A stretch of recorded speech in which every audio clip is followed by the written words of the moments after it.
అందరికీ నమస్కారం అండి. ఈరోజు ఒక ప్రధానమైన అంశాన్ని మీ ముందుకు తీసుకురావాలన్న ఉద్దేశంతో ఈ సమావేశాన్ని ఏర్పాటు చేయడం జరిగింది.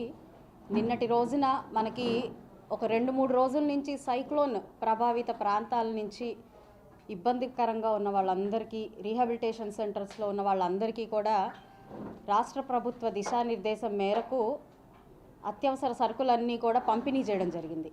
ఈ నేపథ్యంలో గుంటూరు పశ్చిమలో కూడా ఒక కేంద్రాన్ని ఏర్పాటు చేసి అక్కడ మా ద్వారా పంపిణీ కార్యక్రమాన్ని చేపట్టారు. అదేవిధంగా ఇతర నియోజకవర్గాల్లో కూడా ఈ యొక్క కార్యక్రమాన్ని చేపట్టడం జరిగింది.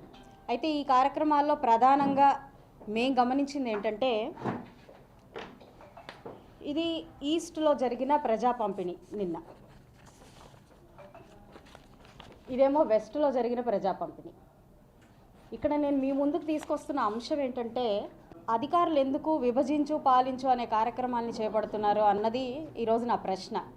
ఈరోజు నియోజకవర్గంలో 2 విడివిడిగా కార్యక్రమాలు చేపట్టాల్సిన అవసరం ఏముంది?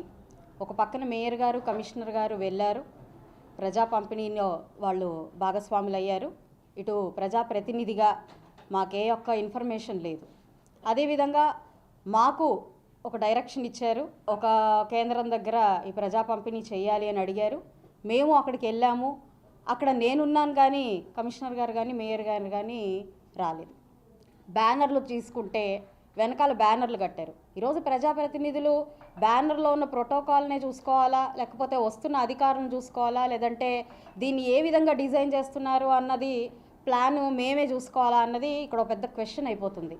మరి ఆ రోజు మేమున్న నిన్నటి రోజున ఉన్న హడావిడిలో అక్కడ ఎలా ఏర్పాట్లు జరిగాయి, ఏం ఏర్పాట్లు జరిగాయి, ఎవరికి ఇన్ఫర్మేషన్ అందింది, ఎవరికి ఇన్ఫర్మేషన్ తెలీదు అన్న సంగతి ప్రజాప్రతినిధులుగా మాకు ఐడియా ఉండదు.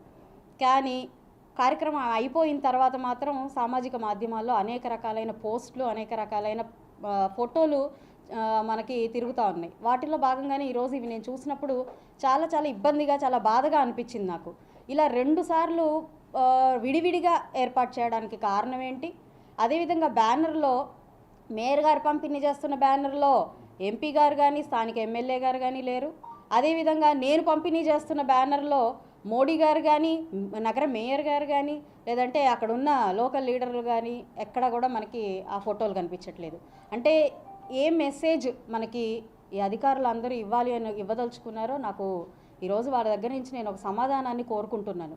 ఇదే కాదు, ఇలాగా కొన్ని సందర్భాల్లో అధికారులు కనీస ప్రోటోకాల్ కూడా తెలియకుండానే వాళ్ళు వాడి యొక్క విధుల్ని నిర్వర్తిస్తున్నారా అన్నది ఈరోజు ప్రశ్నించుకోవాల్సిన పరిస్థితి. ఒకానొక కార్యక్రమంలో మెప్మా డిపార్ట్మెంట్ మొత్తం కూడా ఏకంగా చంద్రబాబు నాయుడు గారి ఫోటోనే లేకుండా కార్యక్రమాన్ని చేపట్టిన విధానం చూసాము. అదేవిధంగా ఒక్కొక్క కార్యక్రమంలో నరేంద్ర మోడీ గారి ఫోటో లేకుండా కార్యక్రమాన్ని చేపట్టడం చూస్తూ ఉన్నాము. మరి సచివాలయ దగ్గరికి వెళ్తే మరి ఈరోజు సచివాలయ సిబ్బంది కూడా ప్రజలకు జవాబుదారీగా రాష్ట్ర ప్రభుత్వాన్ని నిలబెట్టే విధంగా వారు చేస్తున్న మంచి కార్యక్రమాలను ముందుకు తీసుకెళ్లే విధంగా ఉండాలి. కానీ ఈరోజు మనం చూస్తుంటే ఒక కామన్ మ్యాన్ సచివాలయానికి వెళ్తుంటే ఇక్కడేం పనులు జరగవు, ఇక్కడే పని కాదు అనే ఒక మెసేజ్ని ఇచ్చే ధోరణిగా వారి ప్రవర్తన ఉంటుంది. అంటే ఈ అధికారులు కానివ్వండి, ఈ సిబ్బంది కానివ్వండి, ప్రజలకు కానివ్వండి, అక్కడ ఉన్న ప్రజాప్రతినిధులకు కానివ్వండి ఇస్తున్న మెసేజ్ ఏంటో ఈ సందర్భంగా నేను ఒక ప్రశ్న వేస్తూ ఉన్నాను. దీన్ని రెక్టిఫై చేసుకోవాల్సిన బాధ్యత మనకి అధికారులందరికీ కూడా ఉంది. ప్రజాప్రతినిధులకి లేదు అనంటే అధికారులకి ఒక సమన్వయం లేకపోతే ఎక్కడా కూడా రాష్ట్రం కానివ్వండి, ఆ ప్రాంతం కానివ్వండి ముందుకు వెళ్ళే పరిస్థితి ఉండదు. ప్రజలు కోరి ఓటేస్తే ప్రజాప్రతినిధులు ఆ రాష్ట్రంలోకి వస్తారు. అదేవిధంగా చాలా బాగా చదువుకుని మరి ప్రజలు కట్టే ట్యాక్సులతో జీతాలు పొందేవాళ్ళు మనకి వీళ్ళందరూ ఉంటారు, ఆఫీసర్లు అందరూ ఉంటారు. వీరిద్దరి సమన్వయ వర్క్తోనే అక్కడున్న అభివృద్ధి కానివ్వండి, మరొకటి కానివ్వండి జరుగుతున్న క్రమంలో ఇలాంటి విభజించు పాలించు లాంటి పరిస్థితులు ఎందుకు నెలకొంటున్నాయి? ఇది అమాయకత్వమా, అవివేకత్వమా, అహంకారమా అన్నది ఈరోజు నా ప్రశ్న. కాబట్టి నాకు దీని నుంచి ఇది ఏర్పాటు చేసిన ఎవరైనా కానివ్వండి, ఈ కార్యక్రమంలో భాగస్వాములైన వాళ్ళు ఎవరైనా కానివ్వండి, వాళ్ళని నేను సూటిగా ప్రశ్నిస్తున్నాను. ఇలాంటి ఈ విధి విధానానికి మీరు ఇస్తున్న మెసేజ్ ఏంటో నాకు తెలియాల్సిన అవసరం ఉంది. మరి మాకు ఎలాంటి ప్రశ్నలు ఉత్పన్నం అవుతాయంటే, మీరేంటి కలుపుకొని వెళ్ళట్లేదు, లేదంటే మీరేంటి ఐకమత్యంగా లేరు, మీరేంటి ఎక్కడ ఎవరిని కన్సిడర్ చేయట్లేదు అనే మాటలు నేను వినాల్సి వస్తుంది. అది ఈరోజు మరి మాకు తెలియకుండానే జరుగుతున్న ఈ పరిణామాల్ని మరి ఏ విధంగా తీసుకెళ్లాలో ఒక ప్రశ్నగా మిగిలిపోతూ ఉంది. కాబట్టి అధికారులు దీనికి నాకు ఒక కరెక్ట్ ఆన్సర్ ఇవ్వాల్సిందిగా నేను అందరినీ కోరుకుంటూ, మీడియా ద్వారా ఇదంతా మనకి అధికారులకు కానివ్వండి, ఇటు ప్రజలకు కానివ్వండి, కార్యకర్తలకు కానివ్వండి తెలియాల్సిన అవసరం ఉంది. కాబట్టి ఈ యొక్క సమావేశాన్ని ఏర్పాటు చేసి మీ ద్వారా నేను తెలియపరచాలి అని అనుకున్నాను. దానికి ఆహ్వానం మేరకు వచ్చిన మీడియా ప్రతినిధులందరికీ, మిత్రులందరికీ కూడా పేరు పేరున నమస్కారం. మేడం, అంటే అధికారుల సమన్వయ లోపం కనుక ఎవరైనా ఇతర పార్టీ నేతలు ఉన్నారా, లేదంటే మన పార్టీలో ఉన్నటువంటి నేతలే నెలకొండి ఏదంతా నడిపిస్తున్నారంటారా?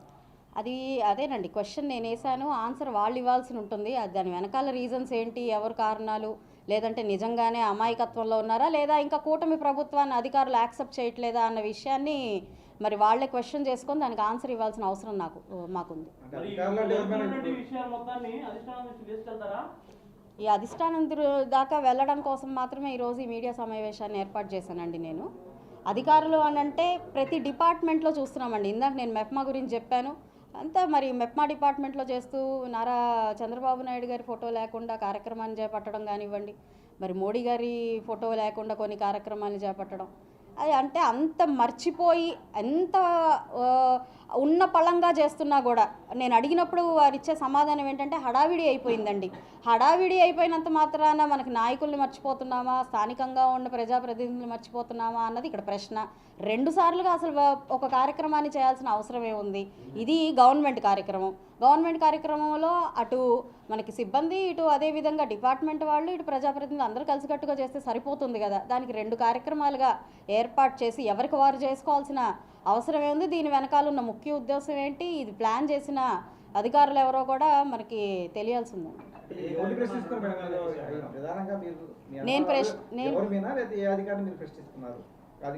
ఈరోజు ఈ ప్రోగ్రామ్ని నిన్నటి రోజున జరిగిన ఈ ప్రోగ్రామ్ని డిజైన్ చేసిన వాళ్ళు ఎవరు, దీన్ని 2 విధాలుగా ఎందుకు డిజైన్ చేశారు, నన్ను ఒకవైపు ఒక డైరెక్షన్లో, అదేవిధంగా అధికారులు మేయర్ గారు ఒక డైరెక్షన్లో ఎందుకు డిజైన్ చేసి వాళ్ళు మా ఇద్దరిని ఇలాగ వేరుబంధం చేసి ఈ యొక్క కార్యక్రమాన్ని నడిపించాల్సిన అవసరమే ఉంది. అదేవిధంగా అక్కడ ఏర్పాటు చేసిన ఫ్లెక్సీలు ఎవరు ఏర్పాటు చేశారు, మా దగ్గర ఏర్పాటు చేసిన ఫ్లెక్సీలు ఎవరు ఏర్పాటు చేశారు, ఆ ఫ్లెక్సీలో ప్రోటోకాల్ ఎందుకు పాటించలేదు, ఇక్కడ ఫ్లెక్సీలో ప్రోటోకాల్ ఎందుకు పాటించలేదు అన్నది నా ప్రశ్న. దానికి కారణమైన వాళ్ళందరికీ ఈ ప్రశ్న.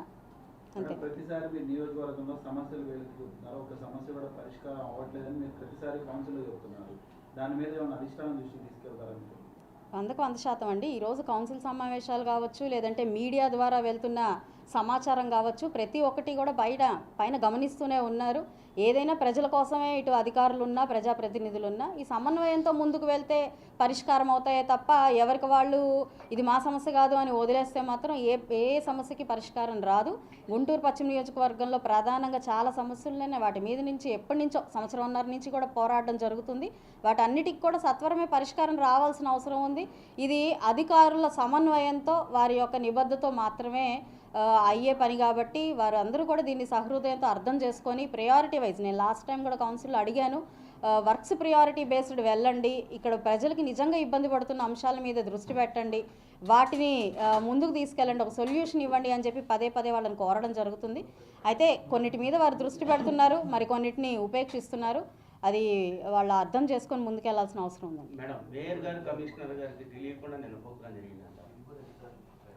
ఇదే తెలియాల్సిందండి. మరి నాకు తెలియకుండా అక్కడ ఒక ప్రోగ్రాం జరిగింది. 24వ డివిజన్లో వారిద్దరితో నేను ఫ్లెక్సీలు చూస్తే తప్ప నాకు అర్థం కాలేదు. నాకు ఆ ఫోటోలు, నేను సోషల్ మీడియాలో చూసిన ఫోటోల మేరకే నాకు తెలిసింది. అది కూడా నేను సాయంత్రం నిన్న నైట్ చూశాను. అప్పుడే నాకు తెలుసు ఇలా 2 ప్రోగ్రాంలు జరిగిన విషయము. సో నాకు కూడా ఐడియా లేదు. అందుకనే ఇవాళ వెంటనే నేను ప్రశ్నిస్తున్నానండి అందరినీ, ఎందుకు ఇలాగ జరిగింది, దీనికి కారణం ఎవరు అన్నదే నా ప్రశ్న. దానికి ఆన్సర్ రావాల్సింది. మేడం, గుంటూరు నగరపాలక సంస్థ పరిధిలో 3 నియోజకవర్గాలు ఉన్నాయి. పర్టికులర్గా మీ నియోజకవర్గంలోనే కాంట్రాక్టర్లకు బిల్లు చెల్లించట్లేదని మీరు ఆరోపిస్తున్నారు. అంటే నేను ఓవరాల్గా కాంట్రాక్టర్లకి బిల్లులు రావలేదు అని అన్నాను తప్ప పశ్చిమ నియోజకవర్గంలో మాత్రమే కాదు, ఓవరాల్గా మా దగ్గరికి ఒక రిప్రజెంటేషన్ రూపంలో కొంతమంది కాంట్రాక్టర్లు అందరూ వచ్చారు. వాళ్ళు వచ్చి అనేక సమస్యలు మా ముందుకు తీసుకొచ్చారు. మేము కూడా మరి డివిజన్లోకి వెళ్తున్నప్పుడు ఈరోజు ఒక్క దర్గా బ్యాక్ సైడ్ ఉన్న రోడ్డు మనం తీసుకుందాం, అది ఎంత ఒక 200 మీటర్లు కూడా ఉండని రోడ్డు, అది ఎందుకు వేయలేదు అని ప్రశ్నించినప్పుడు కాంట్రాక్టర్లు అధికారుల మీద, అధికారులు కాంట్రాక్టర్ల మీద ఒకళ్ళు చెప్పుకునే పరిస్థితి కనపడుతుంది. సో ఈ సమన్వయ లోపాన్ని నేను ఎప్పుడు ప్రశ్నిస్తున్నాను, ప్రజల కోసం ప్రశ్నిస్తున్నాను, దానికి ఆన్సర్లు రావాలి, అధికారులు దీన్ని అర్థం చేసుకోవాల్సిందిగా కోరుకుంటున్నాను.